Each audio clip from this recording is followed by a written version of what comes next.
তারিখ ক্যান্টনমেন্টে আলাপ আলোচনা হয়ে থাকে, মিটিং হয়ে থাকে, সেই কথাটা কেন 12 তারিখ প্রকাশ করে, কেন 21 তারিখে এসে প্রকাশ করা লাগতেছে? ভাগ বাটোয়ারায় দিন দরবারে মিলে নাই, এখন জনগণকে ইমোশনালি ব্ল্যাকমেল করার জন্য, হিরো সাজার জন্য এখন বলে দিয়েছে যে একটা রিফাইন আওয়ামী লীগ প্রতিষ্ঠিত করার চেষ্টা করা হচ্ছে।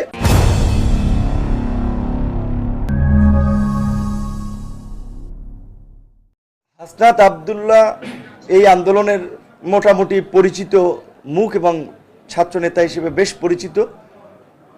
তার পাশাপাশি আরও বেশ কয়েকজন ছাত্রনেতা আছে, তার প্রতি আমাদের সহানুভূতি আছে, ভালোবাসা আছে, এবং তারা যে জনগণের ইমোশন নিয়ে আবার খেলছে, এইটার আমরা রহস্যটা আমরা খোঁজার চেষ্টা করছি, এবং এটা আমাদের কাছে দূরভিসন্ধিমূলক মনে হয়। তাদের সাথে যদি 12 তারিখ ক্যান্টনমেন্টে আলাপ আলোচনা হয়ে থাকে, মিটিং হয়ে থাকে, সেই কথাটা কেন 12 তারিখ প্রকাশ করে, কেন 13 তারিখ, কেন আজকে এই 21 তারিখে এসে প্রকাশ করা লাগতেছে? তাহলে কি তারা একটা দেন দরবারের চেষ্টা করেছিল? ভাগ বাটোয়ারায় দেন দরবারে মিলে নাই, এখন জনগণকে ইমোশনালি ব্ল্যাকমেল করার জন্য, হিরো সাজার জন্য এখন বলে দিয়েছে যে না, আমরা ক্যান্টনমেন্টে এটা হয়েছে, একটা রিফাইন আওয়ামী লীগ প্রতিষ্ঠিত করার চেষ্টা করা হচ্ছে। এই কথাগুলো তো আমরা আগস্টেই বলে আসছি। অগস্টেই তো গণ অধিকার পরিষদ এই আমাদের এই আলরাজি কমপ্লেক্সের কার্যালয়ের সামনে আমরা প্রোগ্রাম করেছি। আমরা ফেব্রুয়ারিতে আমরা প্রোগ্রাম করলাম। এই আন্দোলনের স্পিরিটের জায়গা থেকে তো এই সমস্ত পরিচিত ছাত্র নেতৃবৃন্দ যারা নাপা করেছেন, এই নাগরিক পার্টি কিংবা এই নাপার নেতা, তাদেরও তো এইখানে আপনার একটা সক্রিয় শক্ত ভূমিকা পালন করা দরকার ছিল। যেখানে আহতরা চিকিৎসা পাচ্ছে না, তাদের সাথেও এক ধরনের বৈষম্যমূলক আচরণ করা হচ্ছে, বৈষম্য বিরোধী আন্দোলনের কথা বলে। তারা কেউ বিয়ে করে, কেউ দল করে, তারা তাদের নিজস্ব স্বার্থ সিদ্ধি লাভের ব্যস্ত আছেন, আর আহতরা চিকিৎসা পায় না, এখনো ওর দ্বারে ঘুরে বিদেশ যাওয়ার কথা, বিদেশ যেতে পারছে না। তাদের ক্যাটাগরি নিয়ে 9-6 করা হয়েছে। আবার যারা তাদের দল করছে না, তাদের বিষয়ে তাদের একটা বৈষম্যমূলক আচরণ। তো এদের দ্বারা তো এটা প্রত্যাশা করে, তারা বয়সে যতই আমাদের ছোট হোক কিংবা ছাত্রনেতা হোক, তারা এই মুহূর্তে তো পরিচিত জাতীয় নেতা, তাদের কাছ থেকে মানুষ অনেক ভালো কিছু আশা করেছিল।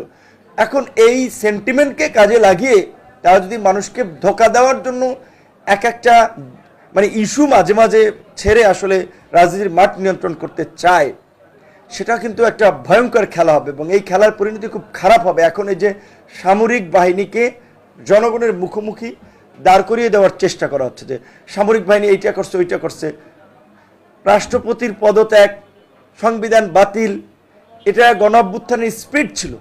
তোমরা কেন করো নাই? তোমরা কেন এই রাষ্ট্রপতির অধীনে শপথ নিয়েছো? শপথ নেওয়ার আগে তোমাদের মনে পড়ে নাই যে আমরা রাষ্ট্রপতির কাছে শপথ নেব না, এই রাষ্ট্রপতি এই ফাঁসিবাদের সিম্বল, এই রাষ্ট্রপতি ফাঁসিবাদের আইকনিক ফিগার। সে সময় তো কোনো ছাত্রনেতা গাছ দেখাইয়া বলে নাই।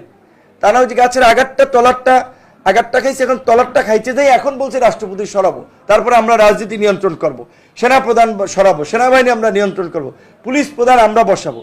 এইভাবে তো তারা রাষ্ট্র চালাতে পারবে না। তারা তো এইভাবে চলতে থাকলে বাংলাদেশকে একটা নৈরাজ্যের দিকে নিয়ে যাবে। আমরা বারবার বলছিলাম যে এই গণঅভ্যুত্থানের পরে রাষ্ট্র চালাতে, জাতীয় সংকট থেকে উত্তরণে একটা জাতীয় ঐক্যমত্যের সরকার প্রয়োজন, জাতীয় সরকার প্রয়োজন। ছাত্ররা সেটা শুনে নাই। তারা ওই মোমেন্টামকে কাজে লাগিয়ে তারা নিজেদের ভাগ বাটোয়ারা নিশ্চিত করেছে 3 জনকে উপদেষ্টা পরিষদে বসিয়ে। তারা অন্য কোনো দলকে নিয়েছে উপদেষ্টা পরিষদে, বিএনপির দায় দিচ্ছে। তারা বিএনপি নাকি এগ্রি করে নেয় জাতীয় সরকার গঠনে। ওকে, বিএনপি করে নেয়, বাকিদেরকে তোমরা প্রপোজাল দিতা, বাকিদেরকে নিয়ে আলাপ আলোচনা হতো, মিটিং হতো, বিএনপি চাপে পড়ে হলে আসতো। এখন বিএনপি করেছে কিনা আমরা সেটা তো জানি না। শুধু বিএনপিকে দায় দিয়ে তো লাভ নাই।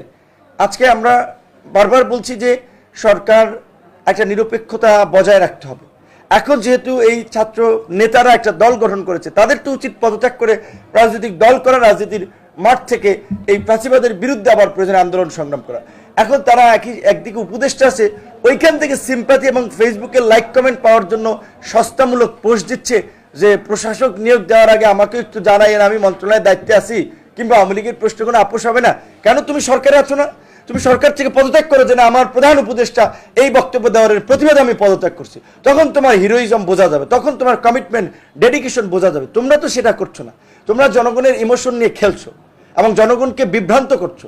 এই বিভ্রান্ত করাটা আমরা মনে করি যে আসলে সচেতন জনগণের উপলব্ধি করা দরকার, এবং আমাদের একটা পরিষ্কার অবস্থান যে যারা ফ্যাসিবাদ নিষিদ্ধ চায়, আওয়ামী লীগকে নিষিদ্ধ চায় তারা রাজপথে নামুক। রাজপথেই প্রমাণ হবে কারা ফ্যাসিবাদের পক্ষে, কারা ফ্যাসিবাদের বিপক্ষে।